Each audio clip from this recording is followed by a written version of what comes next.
DXDC Radyoman Report.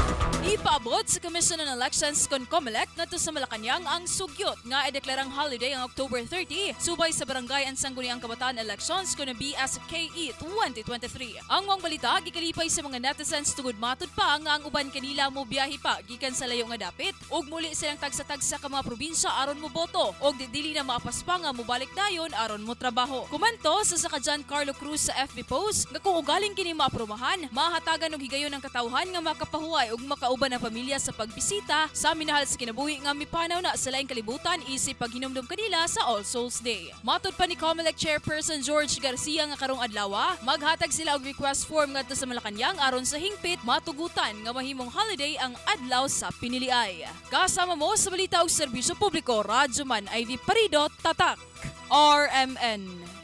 RMN News. Diretso Balitang Metro Davao.